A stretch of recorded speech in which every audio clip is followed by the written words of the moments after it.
Okay, I was on YouTube earlier today to listen to a song I hadn't heard in a while. While there I saw another song that I liked, so I clicked on it. Then on that page I saw an advertisement about a new release for Justin Bieber featuring Rascal Flatts. Let me say that again, Justin Bieber featuring Rascal Flatts. Even if you're not a fan of country music or pop music, you'd have to be living under a rock not to know who these people are. Justin Bieber is the pop sensation who got his start on YouTube, and Rascal Flatts has been topping the country charts for 11 years with sappy, silly, girly love songs. Think Air Supply of the country world. Okay, so they're doing a duet, but for Justin Bieber to get top billing it just doesn't seem right. I mean really, Rascal Flatts has been topping charts since Bieber was 6 years old. 6. So why are these guys willing to play second banana to a kid who's still wet behind the ears? The answer is because they're brilliant. Now I understand why Rascal Flatts has been on the charts for so long with such an obvious lack of talent. No, they aren't my faves. I should say I don't like Bieber's stuff either, but I find his story inspiring. To see what can happen when you just won't give up and won't take no for an answer and are willing to work hard. Well, let's just say my kids are getting a copy of his movie when it comes out on DVD for sure.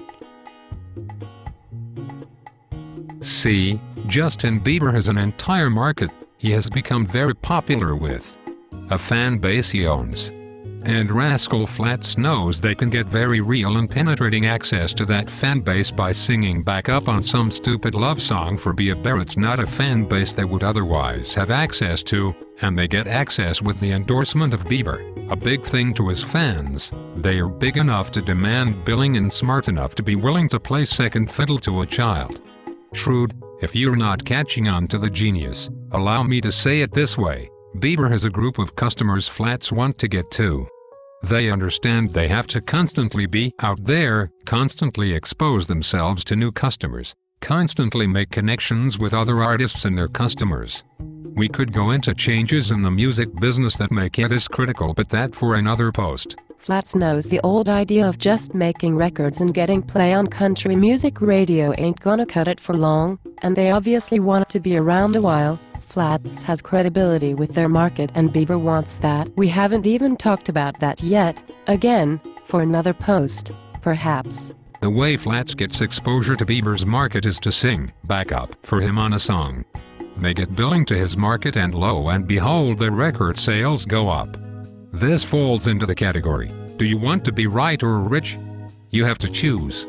I choose rich personally. Flatts obviously have their ego tied to record sales and money earned, not tied to some self-limiting prideful idea about who they are.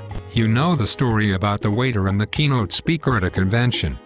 The speaker wanted more mashed potatoes, the waiter said he couldn't have more. The speaker proudly told the waiter he was the star of the show, and the waiter reminded the speaker he was the guy who controlled the mashed potatoes. Flatts understands what it takes to make record sales, and as such they rarely have trouble finding companies to produce their records. Bieber is managed by Usher, who is a hard-working sob himself, so I can only assume he's getting a real education about how to stay famous. So who has access to customers you could be selling to, who could give you a real and powerful endorsement, and who would be willing if you were willing to put your pride aside and play second fiddle?